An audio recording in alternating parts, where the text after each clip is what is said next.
అనుదినమన్న శ్రోతలకు మన ప్రభువును రక్షకుడై ఉన్న యేసుక్రీస్తు యొక్క సరిసాటి లేని మహా గొప్ప పరిశుద్ధమైన నామం నందు శుభములు. నేడు 2025 సంవత్సరం ఫిబ్రవరి మాసము 13వ తారీఖు గురువారం నాటి ధ్యానాంశము వెళ్ళగొట్టుడి. మార్క్సు వార్త 16వ అధ్యాయము 17వ వచనమందు నా నామమున దెయ్యములను వెళ్ళగొట్టుదురు.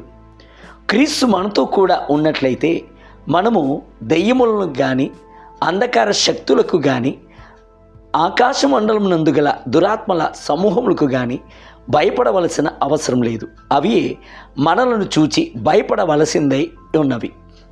నా నామమున దెయ్యములను వెళ్ళగొట్టుదురు అని ప్రభువు మనకు వాగ్దానము చేసి ఉన్నాడు. అట్టి అధికారమును శక్తియును దేవుని పరిచారకులకు మాత్రమే చెందినది అని అనేకులు తలంచుచున్నారు. అలాగున బైబిల్ గ్రంథము చెప్పలేదు.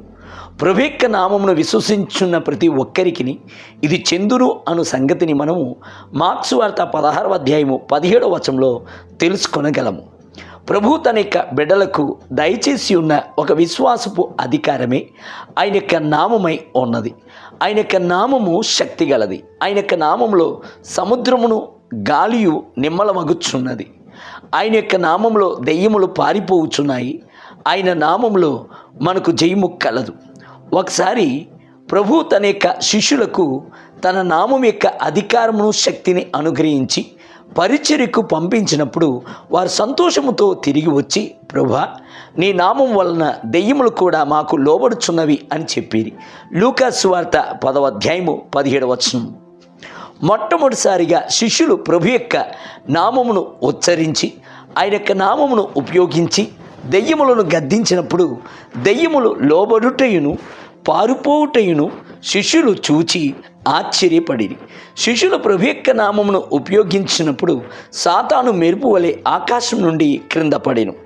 బైబిల్ గ్రంథము సెలవిచ్చుచున్నది, ఇదిగో పాములను తేళ్లను త్రొక్కుటకును శత్రువు బలమంతటి మీద మీకు అధికారము అనుగ్రహించున్నాను, ఏది మీకు ఎంత మాత్రమును హాని చేయదు. లూకా సువార్త 10వ అధ్యాయము 19వ వచనం. యేసుని నామములో పరలోకమందున్న వారిలో కానీ భూమి మీద ఉన్న వారిలో కానీ భూమి క్రింద ఉన్నవారిలో కానీ ప్రతి వాని మోకాళ్ళను వంగునట్లును తండ్రైన దేవునికి మహిమార్థమైన యేసుక్రీస్తు ప్రభుని ప్రతి వాని నాలుకయు ఒప్పుకొన్నట్లును ప్రతి నామమునకు పైనామమును ఆయనకు అనుగ్రహించెను. పిలుపులకు రాసిన పత్రిక 2వ అధ్యాయము 9 మొదలుకొని 11 వచనం.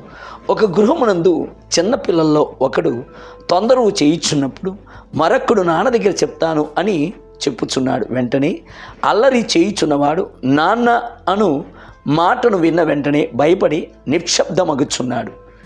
ఒక ఇంట దొంగ దొంగిలించుటకు వచ్చుచున్నప్పుడు పోలీసులు వచ్చుచున్నారని చెప్తే చాలు ఆ దొంగ భయపడి పరుగులు తీయును. అదే విధముగా మనము క్రీస్తు యొక్క నామమును చెప్పుచున్నప్పుడు దెయ్యములు భయపడి వణుకుచున్నాయి. ఎందుకని వణుకుచున్నాయి? కారణము ఆకాశం నందే కానీ భూమి అందే కానీ సకల అధికారం పొంది ఉన్నవానిగా క్రీస్తు ఉన్నాడు. అంత మాత్రమే కాదు, ఆయన సాతానిక తలను శిలువలో చితగ్గొట్టెను. దేవుని బిడ్డలారా, ఆయన మనకు జయమును ఇచ్చుచున్నవాడై ఉన్నాడు. నేటి ధ్యానమునకి దేవదూతల కంటే ఎంత శ్రేష్టమైన నామము పొందెనో వారందరికంటే అంత శ్రేష్టమైన వాడు. హెబ్రీయులకు రాసిన పత్రిక 1వ అధ్యాయము 3వ వచనం. నేటి వేద పట్టణము ఉదయము లేవి కాండము 14వ అధ్యాయము, సాయంత్రము మత్తయి సువార్త 26వ అధ్యాయము 51 మొదలుకొని 75 వచనములు. ప్రభు మిమ్ములను దీవించునుగాక. ఆమేన్.